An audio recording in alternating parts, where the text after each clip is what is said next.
Thank you, Dr. Boris, for that very kind introduction. Good morning. In surveying the state of world Christianity, the noted Scottish missiologist Andrew Walls observes, and I quote, "One of the few things that are predictable about third millennium Christianity is that it'll be more culturally diverse than ever before, and thus have more capacity for blessing and more capability for disaster than any previous era." End quote. Whether the future holds blessing or disaster, says Walls, it will depend on how Christians choose to engage their extraordinary diversity. As never before in their history, Christians face what he calls the possibility of testing our Christian witness by others, of experiencing one another's gifts, and sharing our combined resources. End quote. However, we also have the option of existing in splendid isolation, as what he calls a score of local Christianities operating without interest or concern in one another. Becoming a global body characterized by genuine sharing and mutual accountability, warns Walls, will be daunting, especially for Christians in the West. It will require coming to terms with the fact that American and European Christians no longer predominate, and that if current trends continue, Africa, Asia, and Latin America might well become the home of mainstream norm-setting Christianity by mid-century. What shifts in disposition, perspective, and habit are needed to enable Walls' vision of a global ecumeny?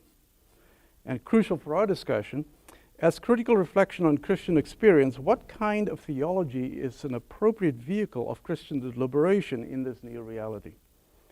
It will need to be a theology that challenges and seeks to go beyond customary West-centric center-periphery thinking, with all its pretensions of universal normativity and truth, and it will need to offer conceptual and analytical tools adequate to the cultural complexity of Christian experience under the conditions of globalization.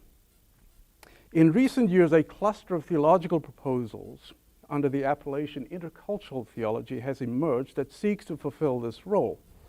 In this lecture, I examine and assess intercultural theology's fitness for this task, just in a very brief way, obviously. I proceed as follows. I begin with a brief overview of the state of Christianity as a global movement, noting challenges relevant to our discussion today. I then introduce the project of intercultural theology by way of a cluster of its key assumptions.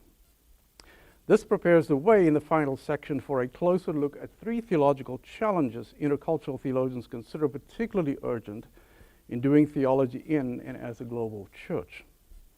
In articulating these challenges, I employ intercultural theologian Robert Schreiter's influential vision of a new Catholicity. Schreiter's construct has the advantage, I think, of providing theological precision to Walls' ecumenical vision and clarifying both the methodological and the theological issues at stake in the three challenges.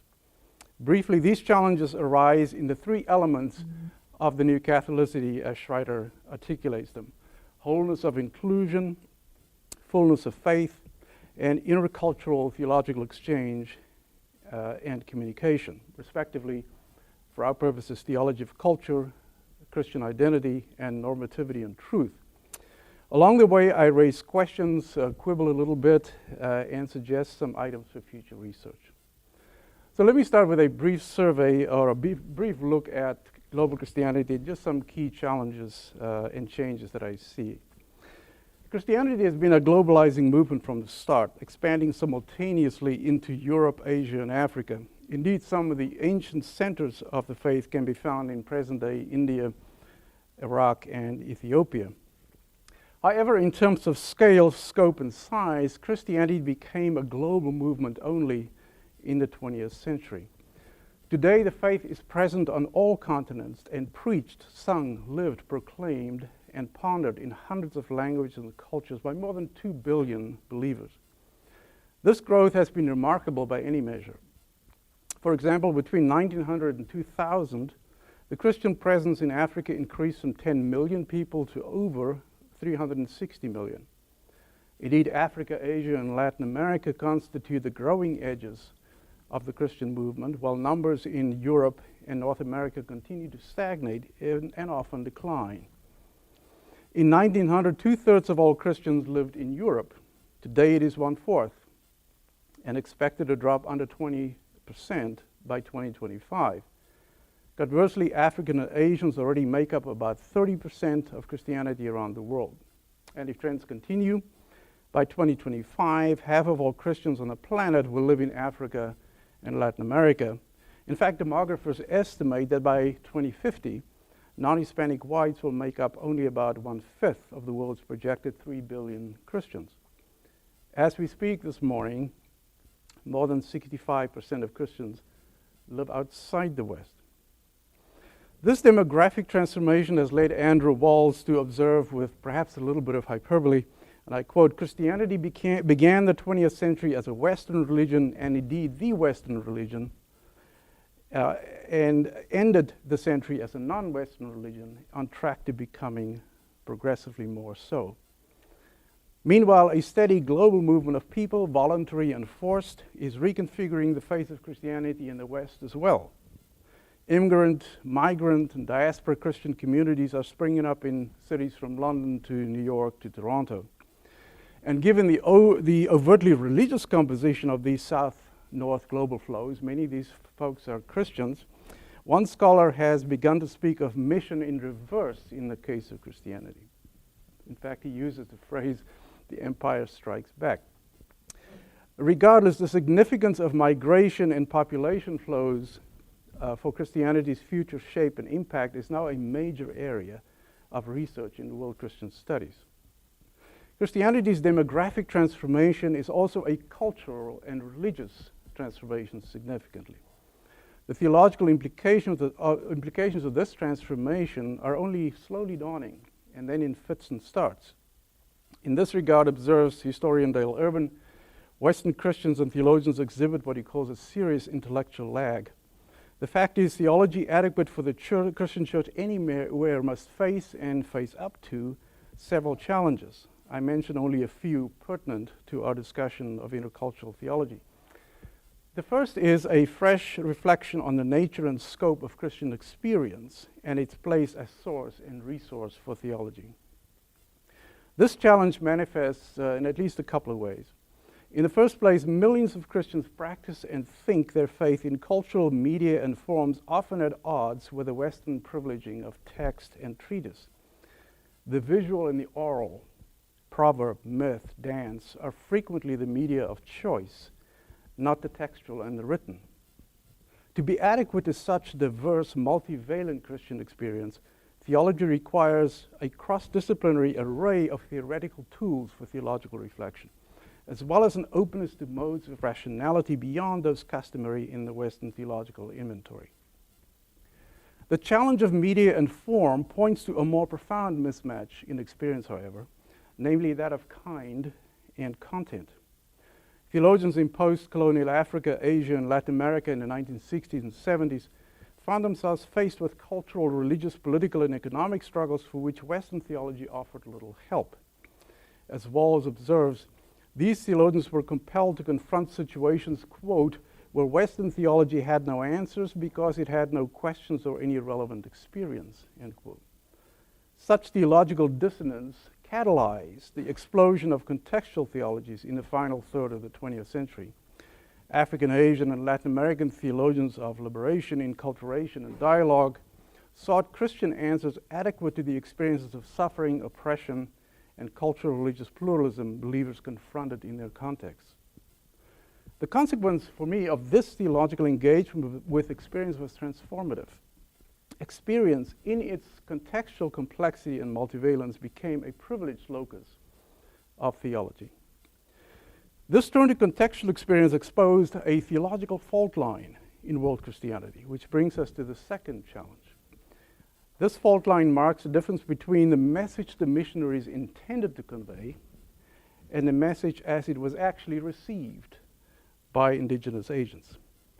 This sending-receiving dynamic occasioned the familiar distinctions between Christian lands and mission lands, historic churches and younger churches, and church and mission.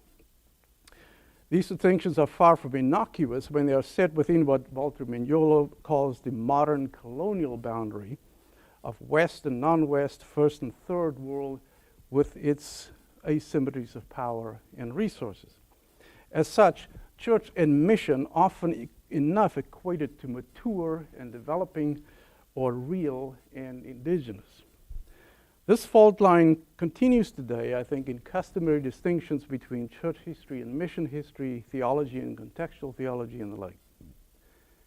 Now, this fault line proved fertile ground for a kind of center-periphery thinking, enabling all manner of pretension to universal normativity and truth on the part of Western theologies. It was a self-theologizing non-Western church that exploded this myth, exposing putative universal theologies as what one scholar has called local strategies amplify the global dimensions. Or as Robert Schreider puts it, contextual theologies exposed Western universal theologies as universalizing theologies, tone deaf to their own contextual boundedness. As we shall see, rethinking theology beyond this fault line is a central preoccupation of intercultural theology. Indeed, contextual reception, that is to say, what people did with a message on the mission side of the fault line, so to speak, now structures research in mission studies and world Christian historiography. A third challenge confronting theology in a global context is interreligious engagement. While contact between religions is nothing new, what is new is its scope, scale, and intensity under the conditions of globalization. Improved travel, combined with increasing opportunity and resources, allows frequent encounter and exchange between religious adherents around the world, and often conflict as well.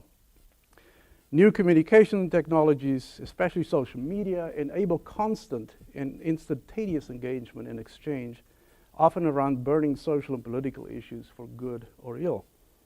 Further, since people take their faith with them when they travel, migration and immigration impact the religious configuration of societies around the world. Growing religious diversity is a fraught affair, as we know, often activating long-standing political and religious fault lines, as evidenced in the recent migrant crisis in Europe. Finally, in many places, religion has shaped cultures for thousands of years. Think of Confucianism in Korea, or Buddhism in China, or the primal religions in Africa. To engage such cultures, ipso facto, is to engage their religious traditions. Thus, theology does its work today in the context of cultural religious pluralism. A final theological challenge is globalization. For many, if not most, intercultural theologians to be relevant in a global context, theology must incorporate an account of globalization. The often contentious dialectic between global flow and local response, it creates constant social change with profound impact on the nature and the function of culture, context, and communal and individual community identity formation, including religious identity.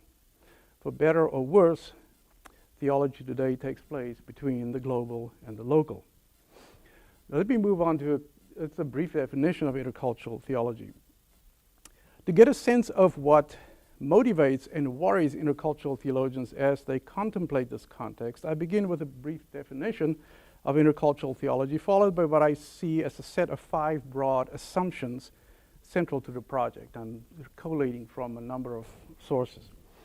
Needless to say, intercultural theologians differ in their employment and interpretation of these assumptions, as well as the normative weight these receive in their proposals, even as they all wrestle with them just the same, I believe. Intercultural theology originated among European scholars of mission and to a large extent remains a European phenomenon, but with growing currency among North American missiologists, principally through the influential work of Robert Schreider. Given its European provenance, one might be forgiven for suspecting in intercultural theology one more round of Western theological self-preoccupation brought on by European and Western Christianity's sagging fortunes. Indeed, Werner Ustorf has referred to intercultural theology as, quote, the theological repentance of the North, end quote. That is to say, a theological and ecclesial soul-searching occasioned simultaneously by the trenchant critique of a rising self-theologizing non-Western church, as well as freshly activated internal theological fault lines occasioned by relentless secularization, growing cultural and religious pluralism, and penetrating critique of modes of rationality and forms of knowing that we noted in the first section. To be sure, these fault lines do show up as intercultural theologians debate the self-definition, aims, scope, subject matter, methodologies, and disciplinary status of their nascent discipline. With an eye to what they perceive as stagnating Western churches, some proponents do wonder aloud if intercultural theology's intentional engagement with an ascendant non-Western church could be a vehicle for much-needed theological and spiritual reinvigoration on the home front. That certainly happens, and there are a number of these theologians that I think operate with that assumption.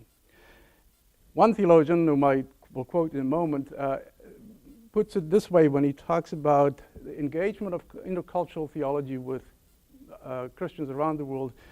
He hopes might lead to a more reflexive theologies also in the West, especially for him in Europe. Nevertheless, to reduce intercultural theology to a navel-gazing rescue mission of this sort, I think may be premature. I believe intercultural theology has the potential to, in fact, make an important contribution to the practice of theology in a global church. The following definition of intercultural theology by Volker Küster captures, I think, in essence, several of the key concerns and convictions relevant to our discussion. He says, intercultural theology aims to break through the self-referentiality of European Western as well as conservative evangelical theology by way of a radical paradigm shift, insofar as it substantiates respect for the other, recognizes difference, and render itself vulnerable. Intercultural theology creates room for dialogue. This relational approach enables each position to acknowledge its contextuality and opens up ecumenical learning opportunities that can stimulate the formulation of reflexive theologies, he says, also in the West. Now, with this definition in view, let me briefly summarize several assumptions of intercultural theology with a bearing on our topic. First, most intercultural theologians would agree with Schreider's claim that theology today takes place between the global and the local. As such, no credible theology can avoid a critical dialogue with globalization theory and constructing creative theological responses. To intercultural theologians, globalization discourse yields crucial analytic categories for tracking the dynamics of compression of time and space under the impact of new communications technologies, greater ease of travel, and expanding flows of people, goods, and knowledge around the world. These globalizing dynamics cannot but have a massive impact on the nature, shape, and behavior of culture, religion, and identity formation. With contexts increasingly deterritorialized, hyper-differentiated, and hybridized, religious and cultural identities undergo constant renegotiation and even reconstruction, more often than not exhibiting multiple belonging and cultural religious bricolage. Indeed, notions like culture and religion lose their once stable meanings and are best seen as dynamic, ever-shifting, meaning-creating processes, as Schreider puts it. Second, globalization's creative destructive impact on culture, religion, and communal as well as individual identity exposes the need for new theological perspectives and new methods. Principal among these for intercultural theologians is intercultural hermeneutics, drawing heavily on semiotics and intercultural communication theory, discourse theory, and post-colonial studies. Intercultural hermeneutics theorizes the meaning of the glocal encounter, the negotiation of meaning across boundaries of difference, be they religious or cultural, and cultivates virtues of openness, respect, vulnerability, and hospitality in the company of the stranger.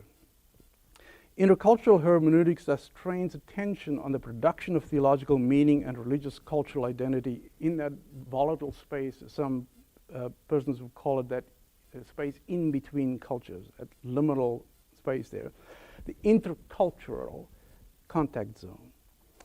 Again, as moving targets, constructs like culture and religion receive widely divergent interpretations and appropriation among intercultural theologians, and therefore the term inter.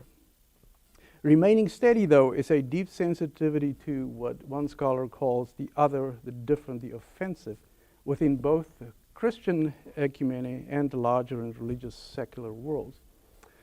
Third, to be adequate to the concrete experience of Christians in contexts marked by cultural and religious pluralism, intercultural theology seeks to expand its domain and its analytical tools, its domain of research.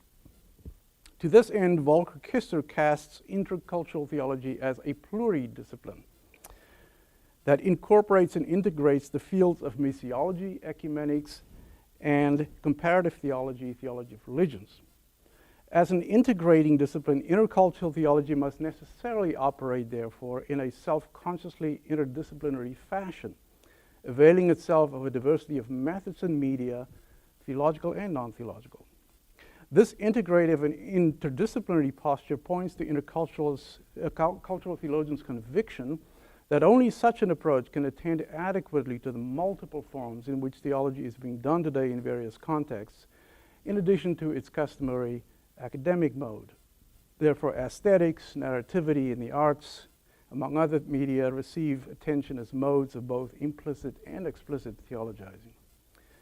Fourth, not surprisingly, intercultural theology's positioning at the intersection of missiology, ecumenics, and comparative theology, theology of religions, prompts vigorous debate about how its scope and reach should be accounted for theologically rather.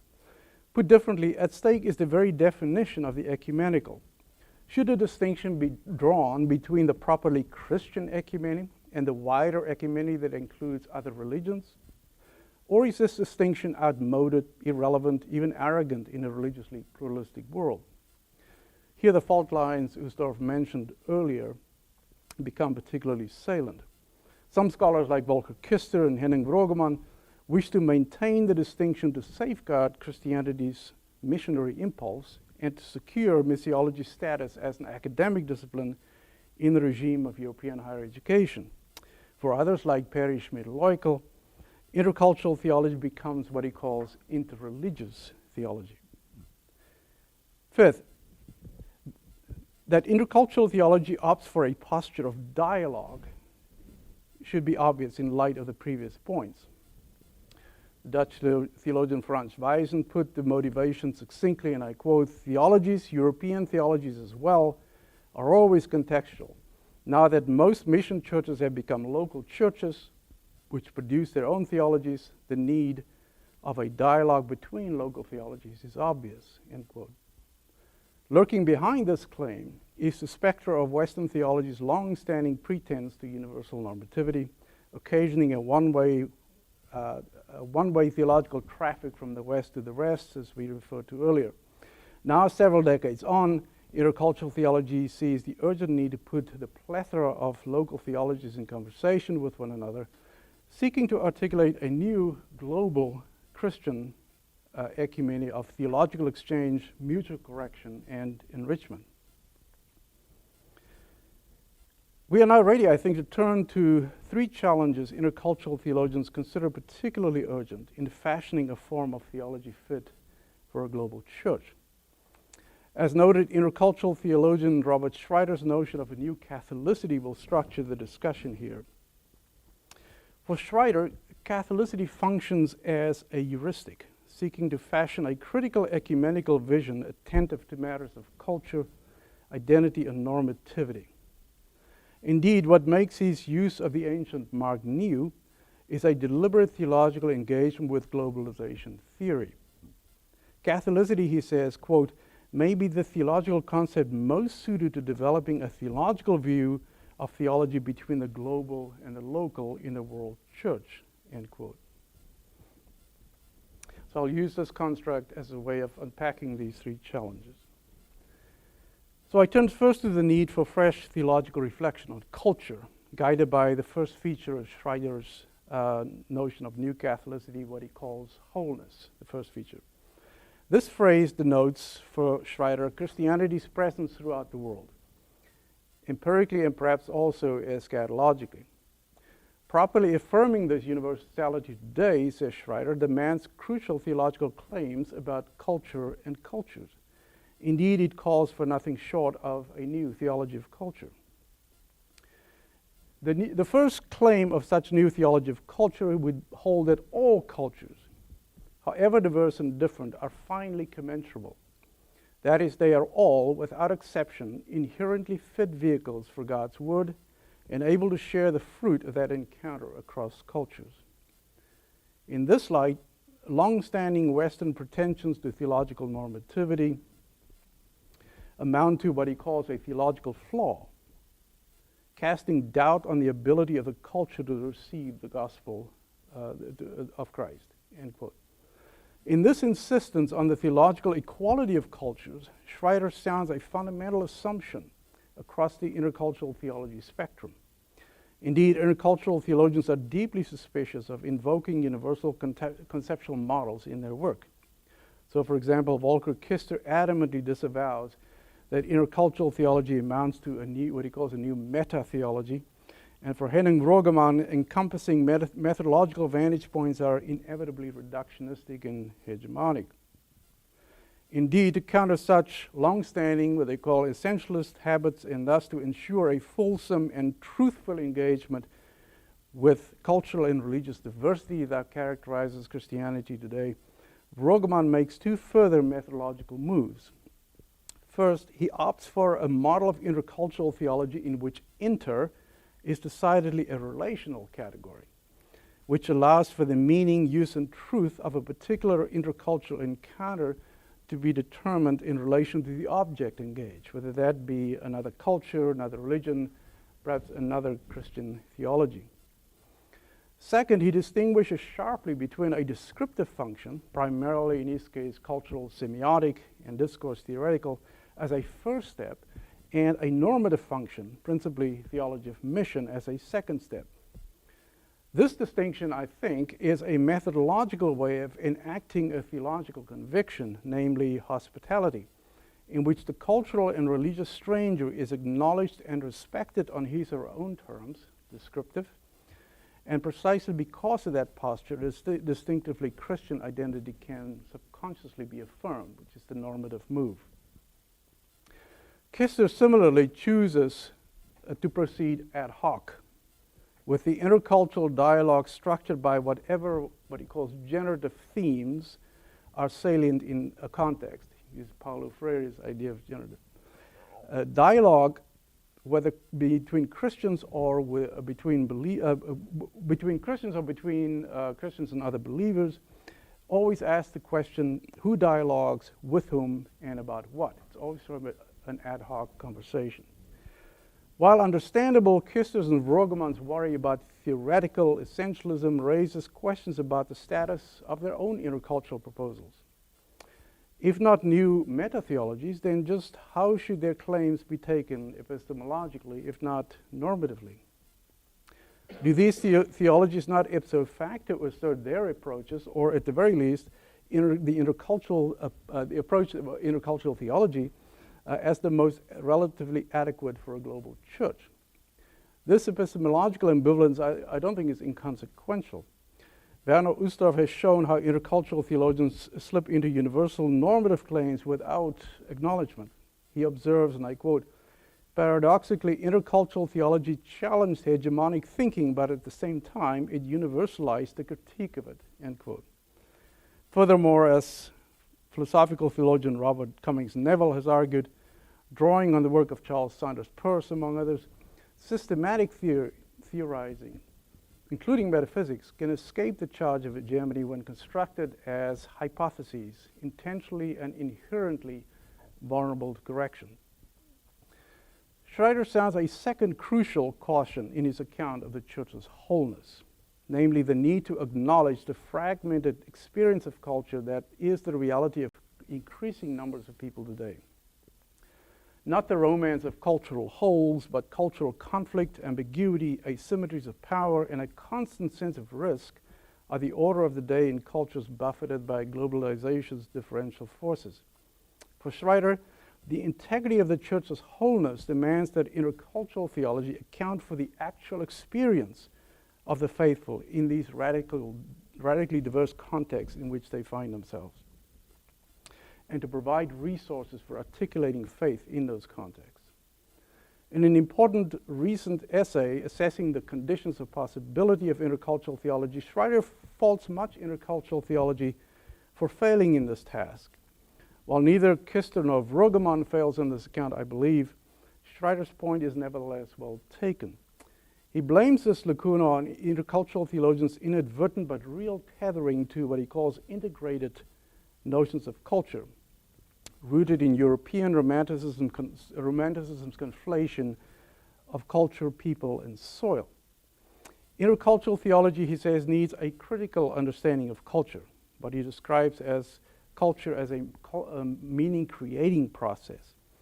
Not only must such critical theory of culture be able to account for the challenges of Christian identity formation in today's radically deterritorialized, hyper-differentiated, ever-shifting cultural identities, it must also be able to provide resources for constructing authentic Christian identity under these conditions. So for Schreiter, a fulsome theory of culture goes beyond postmodern preoccupation with rupture and dissolution to inquire into people's resilience, as he calls it, even under hegemonic social conditions, quote, to repair their lives, finding ways to preserve their human dignity, end quote. Theologically, Schreiter says, this means that intercultural theology must attend more deeply to the doctrine of the incarnation in its understanding of culture. Quote, how God's word strengthens and affirms cultural situations torn apart by globalization. The Easter secret of the suffering, death, and resurrection of Jesus must penetrate more deeply human suffering and oppression in cultural situations and speak not only of resistance and liberation, but also of resilience and hope, end quote. I believe Schreiter's point is salutary and brings us to the second challenge, namely of Christian identity, which is also the second feature of the New Catholicity. Schreiter calls this second feature fullness of faith, or orthodoxy. It concerns the integrity of Christian identity formation, measured in the quality and completeness of the contextual reception of the gospel. The reception of the gospel in a place. As such, fullness of faith challenges the church mission modern colonial fault line that we noted at the outset. A global Christian communion marked by fullness of faith manifests and celebrates the rich diversity of the one word in our many cultural words. This contextual fullness is a result, says Schreiter, of the gospel's inherent indeterminacy, constantly stimulating, quote, new modes of expression of the Christian message as it circulates in new codes via new signifiers, end quote. Such indeterminacy of the message, he says, is a strength. It's not a flaw, since without it the message might fail to resonate with the deep grammar of some cultures. The formation of Christian identity is complex, as we've already noted, and thus its fullness requires patience and, above all, perhaps, theological generosity. Such virtues of generosity and patience were often enough in short supply in Western theology's hasty and ill-informed charges of syncretism and doctrinal deviance in its encounters with Christian struggles for self-definition elsewhere. The commitment to the integrity of identity formation as contextual fullness of faith finds expression in various ways in intercultural theology. Henning Vroegeman invokes an assumption we have already encountered several times, namely the nature of theology itself. Too narrow definitions of theology and the scope of the hermeneutical task, he says, can hamper the formation of authentic Christian identity in a particular context. Therefore, theology must not be restricted to its customary modes, scholarly publications, dogmatic expositions, etc. Intercultural theology should also insist on honoring as legitimate other media and forms of theology commonplace in many parts of the church. We've already alluded to these proverbs used in everyday life, specific rituals such as feasts, processions, forms of meditation, and so on. Intercultural theology thus refuses or counsels that we refuse the temptation to consider only the familiar and the customary as real theology. Similarly, for Volker Kister, fullness of faith requires that theology attend to the fact that Christian confession everywhere today is confronted and shaped by not just by intercultural, but also by interreligious engagement. For Pieterse, as we've seen, this means the intercultural and the interreligious now become necessary dimensions of theological reflection on Christian identity. They're not two separate things. As such, theology in the context of cultural religious pluralism ipso facto becomes what he calls a pluridiscipline, adjudicating the intercultural, the interreligious, and the interconfessional in a single frame. Pieterse made somewhat of a similar point when he spoke of Asian theology as a threefold dialogue with Asian cultures, Asian religions, and the Asian poor. Now, such methodological and theological generosity, I think, is surely needed. However, it also presents an important challenge to intercultural theology. How does the theologian integrate the relevant disciplines, each with disparate methods, plausibility structures, and modes of rationality and truth, without falling victim to methodological unwieldiness and theological arbitrariness? One detects such theological arbitrariness, for example, in Pieterse's treatment of pluralistic theologies of religion, rejecting these as what he calls defunct forms of meta-inclusivism leads him to dismiss John Hicks and Paul Nitter's, among others, their complex and multifaceted theories, I think, too quickly. Indeed, he simply, in my view, misses the philosophical subtlety of Hicks' model. He similarly ignores important nuances of Francis Clooney's comparative theology, as one commentator has shown. To me, therefore, constructing theoretical frameworks adequate for intercultural theology's multidisciplinary and both multidisciplinary and interdisciplinary approaches remains, I think, a major challenge. How to frame such a theoretical, provide a theoretical framework adequate enough to work in this interdisciplinary and multidisciplinary way. The third aspect of Schreiter's New Catholicity is the process of what he calls intercultural exchange and communication, which is the mode through which the church pursues its completeness and fullness of faith as a global church. It is this dialogue that weaves together the one global church in its local diversity. As we have noted, intercultural theology is intensely interested in the theological meaning of this process of intercultural dialogue.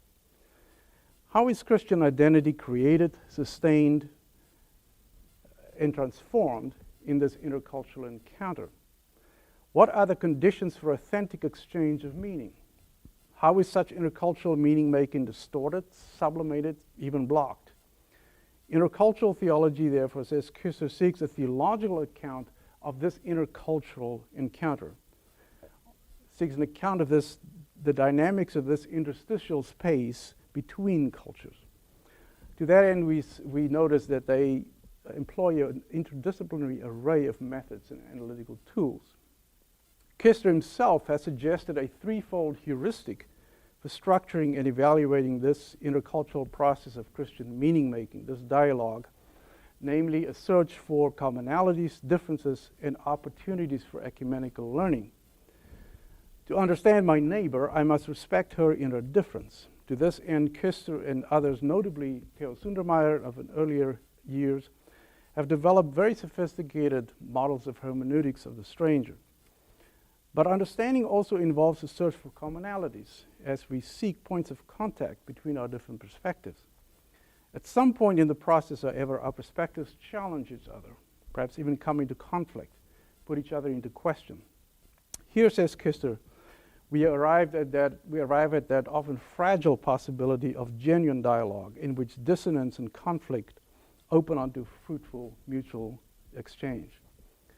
It is in theological accounts of this intercultural dialogue that questions of truth and normativity become salient. Pieterse poses these questions as what he calls theological dilemmas: universality, particularity, relationship with unity and diversity, inclusivism, exclusivism, relationship between the Christian ecumene and the larger ecumene, and so on. He states the challenge succinctly, and I quote, "Intercultural dialogue is a common search for truth that is only available contextually. At the same time, truth will always be more than the sum of the contextual truths, end quote. Pieterse's statement suggests two sorts of inquiry. First, how is intercultural truth to be conceived? In what does it consist? And how is it best assessed? And second, how might intercultural theologians understand the more of contextual truths that Pieterse talks about? Does the more require us once more to speak of the universal in some way? If so, how do or might intercultural theology do so without lapsing into earlier bad habits of universalizing? I will consider these questions very briefly here. Let me begin with the question of the openness and limits of the dialogue. In the search for authentic Christian identity in their various contexts, how do Christians ensure their theologies genuinely reflect the gospel and the tradition they all share? How, in the mutual exchange of their dialogue, do they hold one another accountable, and on what terms? How do they affirm unity and diversity, universality and particularity, and so on? In considering these questions, Robert Schreider's work, I think, offers again a very good starting point. Throughout his writing, Schreider agrees with Pieterse and others that meaning and truth are deliverances of social judgment, as he calls it, a deep and intense dialogue marking intercultural theological exchange about the range and limits of authentic Christian identity. To guide this work of social judgment, Schreider has put forward 5 broad criteria. These criteria function not above but within the dialogue, enabling an intersubjective testing of Christian truth claims. These criteria are cohesiveness with scripture and tradition, coherence with the integrity of worship, lex credendi, lex orandi, willingness to submit one's claims to the judgment of other Christians, and conversely, a willingness to contribute to the cognitive and spiritual well-being of the whole body of Christ. In these treatments of Christian meaning and truth, Schreider's concerns remain largely at the epistemological level. In an important later essay, though, he takes up the matter of truth. Deeply dissatisfied with what he calls the inadequacy of propositional and referential notions of truth predominating in Western discourse, Schreider casts about for an approach to intercultural truth fulsome enough to account for the diversity of lived experience, understanding, and material expression in the global church. Drawing on John de Grootschy's interpretation of truth in response to the South African Truth and Reconciliation Commission, Schreider proposes a fourfold understanding of intercultural truth, which he deems more adequate to Christians' varied and complex lived experience around the world. And these are objective or forensic truth, which inquires about the who, the what, the when, to what end in a context. Personal or existential truth, which asks the question of why, question of existential meaning. Third, dialogical truth, which commits to dialectical engagement with truth in a variety of social dimensions. And 4, moral truth, which guides reflection on implications for appropriate praxis. For Schreider, this formulation furnishes, this fourfold formulation of truth for him provides a more adequate account of truth in the complex situations in which people find themselves as they seek to dialogue about what it is that Christians ought to be about in the world. Schreider's account, I think, is fascinating, and I affirm it, even as it raises questions. How do these 4 modes of truth go here, conceptually, in constituting Schreider's understanding of truth? After all, as their careers in modern thought have shown, each mode, objective, referential, existential, dialogical, moral, comes with its own regime of presuppositions, norms, and values, very often in tension, if not outright competition, with the alternatives. Thus, intercultural truth's intelligibility and coherence, not to mention its public purchase, not require more than an ad hoc approach? Does it not need a larger theory of meaning and truth within which to situate these modes and account systematically for their various senses, roles, and normativity? One way to address these questions is to ask in what ways and to what ends intercultural theology might or ought to speak of Christian truth claims as universal. Here we return to the more of contextual truths that we spoke about earlier. As we have already observed, intercultural theologians understandably have been allergic to universal claims, wary of past Western inclinations to mega-theologies, so to speak. With such mischief firmly in his sights, Schreiter nevertheless offers an account of the universal in his notion of global theological flows. These flows are, quote, theological discourses that, while not uniform or systemic, represent a series of linked, mutually intelligible discourses that address the contradictions and failures of global systems, end quote.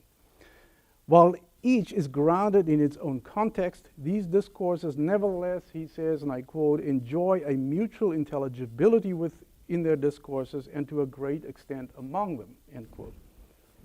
Schreiter identifies 4 such global theological discourses: theologies of liberation, feminism, human rights, and ecology. The normative purchase of these global flows that they enjoy, the normative purchase these global flows enjoy, stem not from some vaunted theological superiority, but from their sheer ubiquity and frequency of use.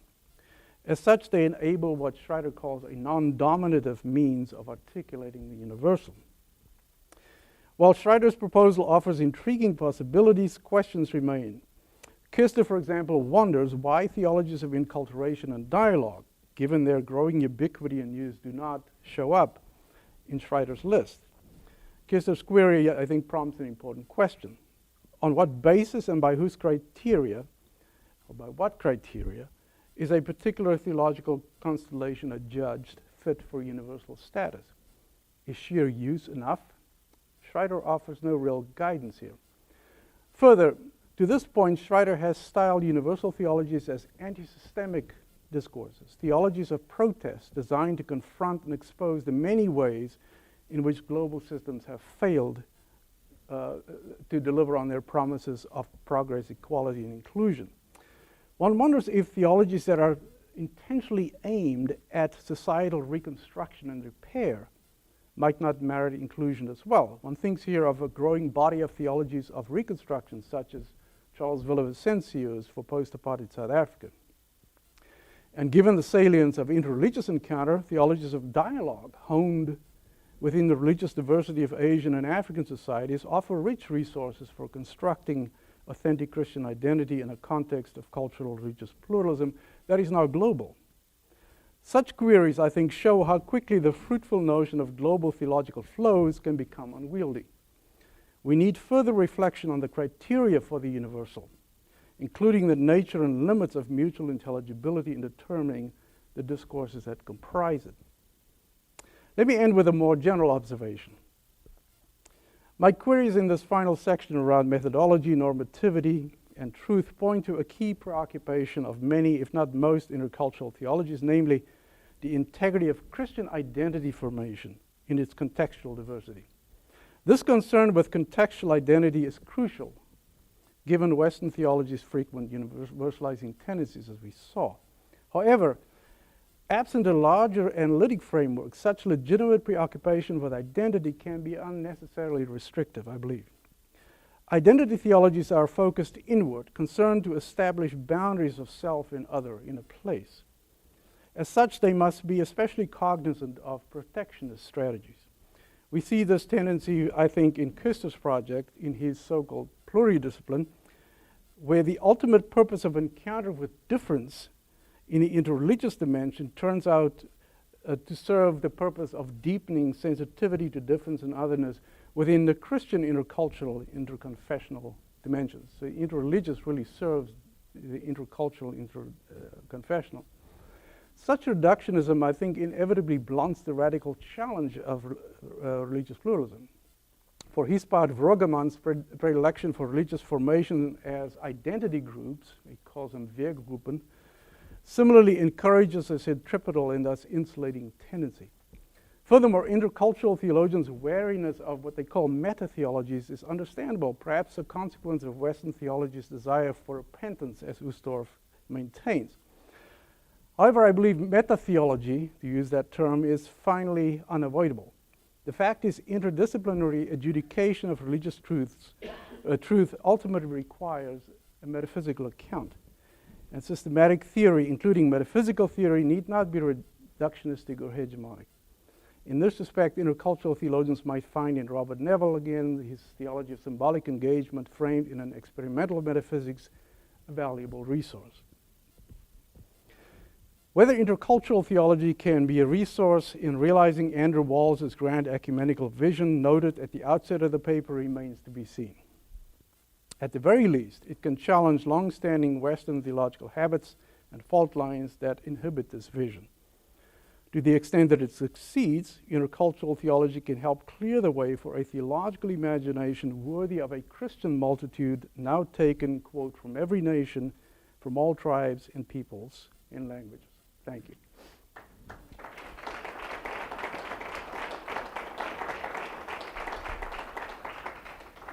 I think we have time for one lengthy question or two pithy ones. I think one of the bigger debates in intercultural theology is actually in intercultural historiography, how to tell the Christian story. So we find scholars like Dale Irvin and Scott Sundquist having written new global histories of Christianity. So if you look at their two-volume work, for example, this is an effort to think Christian history through a missional frame. And what it does, I think, is pick up, at least so the argument goes, and I think it's correct, some nuances and perspectives that perhaps even cover certain parts of history that did not, in other accounts, always receive the attention that it should.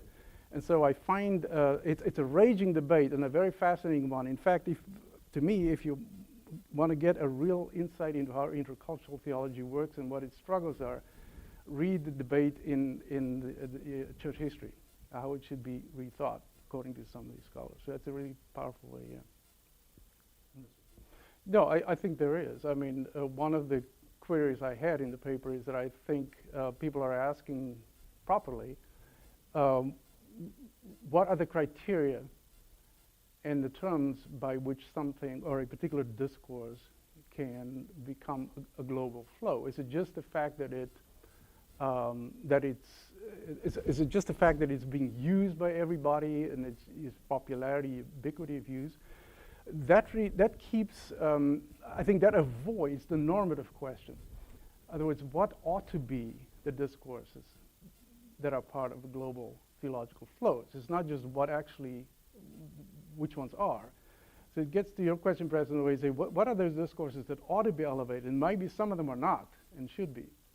Maybe some of them are actually already vibrant within Christianity, that they just don't get the attention in certain theological circles and therefore don't rise to that level. So I think it's an open question for me how useful that particular way of thinking is. I think it's a good idea, but I think it's unwieldy at the moment and needs some clarification. I think principally theological clarification, maybe. Professor Pieterse, thank you once again for sharing with us what you were thinking about on your sabbatical. We appreciate it. Thank you.